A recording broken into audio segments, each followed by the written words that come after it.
Good morning, good morning. Ayan guys, for today video, gagawa tayo ng buko salad.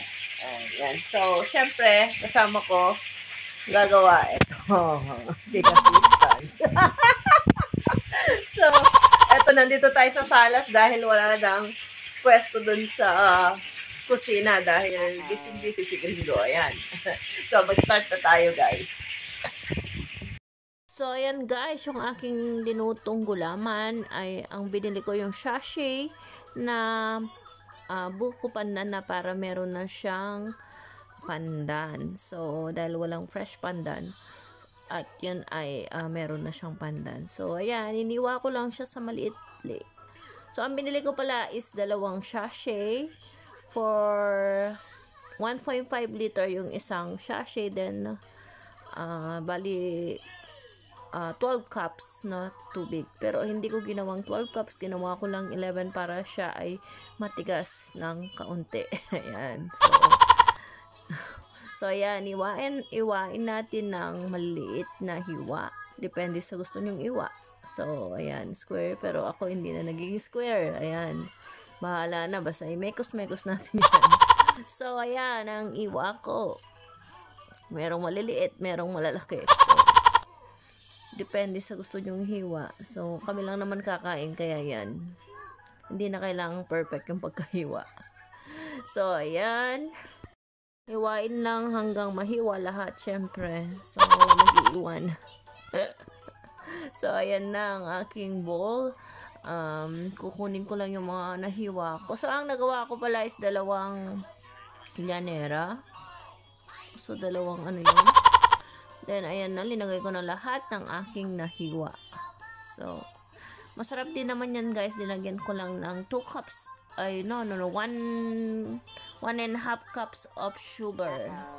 So, ayan. So, New Year naman, pagbigyan na, kakain tayo ng buko salad. So, ayan na, ang aking nahiwa. So, nailagay ko na lahat yan. So, hayaan muna natin ang ating low carb ngayon. So, ipapasting lang yan para mawala ang ating kinain ngayong New Year. So, ayan, linagyan ko siya ng buko. Yung ready-made na yan na buko. Dahil wala nang time na magkudkod. Dahil dito din ay hindi naman din marami ang nagbebenta ng buko. So, madaling maubos. So, kung ano na lang yung nandyan. So, ang binili ko yung bottled. So, linagyan ko din ng kahong. Ayan. Mixan ko siya ng kahong. And lahat, ready na yan lahat. Ang linuto ko lang dyan, guys, yung gelatin. So, ilagay lang natin. Depende naman kung anong gusto yung kulay. May pula niyan, mayroong dilaw. So, ayan, linagyan ko rin ng, gusto kong kasi ngayon green. So, linagyan ko rin ng nata de coco. Ayan, ready na rin yun, guys. So, syempre, yung mga ganyang pang Christmas, pag ready na, so, bibilin sa Asian market pag dito. So, ayan, halo-halo lang. Ganyan lang kasimple ang aking ginawa. So, dahil nag-request ang mga bata. Si Calix pa lang nag-request niyan. So, ilalagyan ko lang siya ng evaporada. Ayan, kahit anong evaporada ang ilalagay nyo. Kung anong meron dyan. So, siyempre, hindi tayo nag-i-endorse ng name. So, ayan, kahit ano na lang.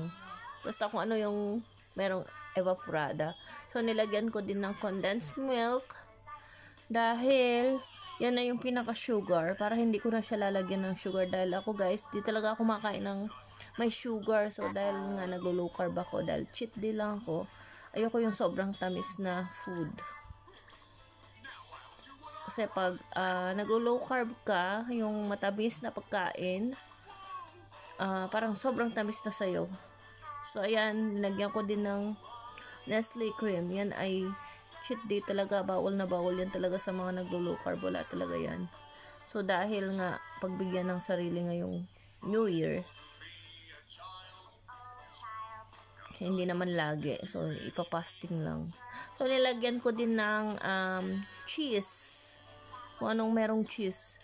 Eden cheese. Wala kaming Eden cheese na naubusan, kaya yan ang binili ko. Ibang klaseng cheese. Pero cheddar cheese yan na creamy. So, ibang name lang. So, sa Pilipinas marami namang Eden cheese. So, ayan, ilalagay na natin yung cheese. So, ayan na. Mekos-mekos lang. Mix-mix lang natin yan. Ang ating ginawa. So, di ba? Bilis lang. Then, yan ay ready na ilagay sa refrigerator. Without sugar na yan, guys. Kasi yun ay may sugar na yung condensed. So, ayan na ha.